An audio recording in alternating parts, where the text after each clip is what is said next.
And on this edition of Business Express, we'll reflect on Nigeria's oil and gas sector with a focus on the Petroleum Industry Act, PIA, as we assess the legacy of former President Muhammadu Buhari in reforming the oil and gas sector. President Buhari, who passed away 2 days ago in London, will be remembered for championing major structural reforms in the oil and gas sector, where key legislative and project milestones were achieved. He also transformed the Nigerian National Petroleum Corporation, NNPC, into a limited liability company, among other reforms. But most notably was the signing of the Petroleum Industry Act, PIA, after nearly 2 decades of legislative delay. What did the act change and how much of it has been implemented since then?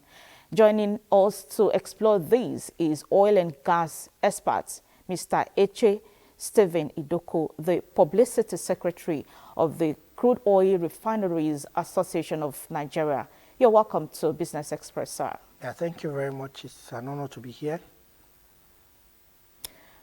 Right. The signing of the Petroleum Industry Act in 2021, after years of back and forth, was seen as a milestone in the petroleum sector, and the late president called it one of his proudest moments. Now, how would you describe President Buhari's courage and political will in getting it signed? Okay, first of all, I would want to commiserate with the family of the late former president and the entire country on this huge loss. President Buhari was indeed a patriot, a man who truly loved the country. In fact, most of his shortcomings were born out of the undying love he had for the country and the desire to see the local economy of the country thrive, as it were. And this, of course, was what drove his passion and, of course, the success in the signing of the Petroleum Industry Bill, which that was, it would sign the petroleum industry bill into the Petroleum Industry Act. We know that that bill was on the table to be signed for over a decade before his assumption of office. Now, what were the most transformative provisions of the PIA from your perspective? Well, there are 3 major standouts in the PIA. One was the unbundling of the then Department of Petroleum Resources that led to the birth of the NUPRC, that's the Nigerian Upstream Regulatory Commission, and the NMDPRA, the Nigerian Downstream Regulatory Authority. There was also the registration of NNPC as a limited liability company, thus engendering it to be more commercially viable and more transparent in its operation. And also very importantly was the establishment of the host community trust, which was to address the issues, the long issues of neglect of host communities within the oil and gas sector. These were the 3 major standouts, but we must also add that the PIA, as it were, also laid the groundwork for the eventual removal of petroleum subsidy, even though that wasn't done under his tenure, but it laid the groundwork, and then he also went ahead to remove the provisions for subsidy from his budget. So those were the major standouts, and of course the transformation of the gas sector in Nigeria also happened as a result of the PIA. We saw the launching of the Decade of Gas and the attendant projects that followed, such as the launch of the Gas Expansion Program and the Eche project. All right, 4 years into the PIA's implementation, what has changed on the ground, whether in the upstream, midstream, and the downstream sectors? Oh yes, quite a lot has changed. In the upstream, of course, after the signing of the PIA, We saw the immediate launch of a bid for marginal assets, where about 56 marginal fields were awarded after over 2 decades of such. That came as a fallout directly from the launch of the PIA, so we saw increase in investors in the segment. We also, like I mentioned, there was the launch of the National Gas Expansion Programme. We had the Decade of Gas launched from 2021 to 2030. We also saw to the removal of subsidy.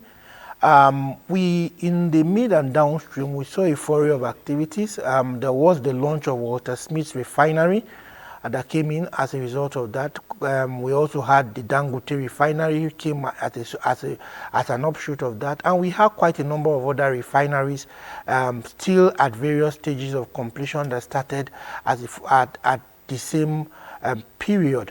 The launch of the host community trust fund also adequately addressed the issue of restiveness within host communities where oil and gas is produced. The Ajokuta-Kaduna-Kano pipeline, now about 60% completed, was a flagship project under Buhari, aiming to transport 3,500 million cubic feet of gas daily. How do initiatives like these, alongside the PIA, reflect his push for energy diversification and economic growth? Do you think they are delivering as promised? Yes, that project remains one of the most significant projects in recent times, not only just in Nigeria, but within the whole sub-Saharan region. We do know that power remains a key challenge in the country and within the sub-region. The AKK project would basically address the need, fill the gap for industrialization, because you know that energy is important for industrialization, which is the major bane of our development. And the AKK project was to carry gas, which is the transition energy, transition fuel, to power our industrialization in an age where the world is clamoring for cleaner energy. So the AKK project was quite a significant project, and it's interesting to know that the project, in spite of the challenges that we have faced in the sector as a result of COVID, oil glut, has continued nonetheless. All right. The PIA promised to make Nigeria's oil sector more investor-friendly. Are we seeing that happen, or are there still challenges to clear? Yes. We have seen the PIA, no doubt, has played very, very significant role in boosting investors' confidence in the Nigerian oil and gas sector. It must be added that, added with the recent presidential directives by the current administration, the PIA has seen a whole lot of investors coming within the oil and gas space. Like I had mentioned, we have seen two bid rounds for our upstream assets after the passage of the PIA. We have seen more companies within the midstream come on stage. We now talk about a 650,000 barrel per day refinery, that's the Dangote refinery. We have seen other smaller refineries scale up. All these, of course, are not associated with the advantages of that the PIA has brought. In the area of gas, we have seen beneficiaries from the MDGIF, which initiatives that have been engendered by the passage of the PIA. We have seen a gas expansion program. We have seen the CNG policies. These are all on the back of a Petroleum Industry Act that is in tune with modern global trends within the energy space. Yeah, Buhari's vision also included making natural gas Nigeria's transition fuel. How is that playing out, especially with global pressure for cleaner energy? Yeah, so we have seen the CNG policy. Right now, we have more vehicles driving driving on CNG. Even though it's fraught with its own little challenges here and there, we have seen a whole lot of growth in that aspect, and there's still prospect for more development in this aspect. We have seen also the campaign, and then of course the clamor for use of cleaner energies as cooking as for cooking fuel, the growth in LPG utilization. The MDGIF, like recently, the MDGIF had disbursed to 2 sets of consumers. There was also the gas expansion program before the coming of this administration. These are all the Decade of Gas program that aim to make gas our primary source of energy that will drive us into the next phase of industrialization. So yeah, it has really worked on this. All right, there are concerns about incomplete implementation of the PIA. What are the key challenges still facing the law's full rollout? Yeah, and so PIA, like any other law, was not a perfect document. It can only get better after reviews and repeal and then remodification. So yes, there are challenges in certain aspects of the PIA, which we may not, if we have to look at those challenges, this segment may not afford us the opportunity to properly delve into it. But those challenges have been highlighted, and they, like your new segment just captured. Experts within the field are taking a look at the implementation and some of those gaps, and I'm aware that there are plans ongoing to review the PIA to address some of those shortcomings in the area of policies, in the area of implementations, and the area of gaps that need to be addressed. So how has the creation of regulatory bodies like the Nigeria Midstream and Downstream Regulatory Bodies and Regulatory Authority and NUPLC shaped industry dynamics? Yeah, of course, it has made the processes within the oil and gas space less cumbersome. We have, and then the creation of those 2 bodies have made it more or less, it made it specific approach to resolving challenges, more sector specific, like the NMDPRA, which primarily addresses concerns and regulates activities within the midstream and downstream, and then UPRC upstream.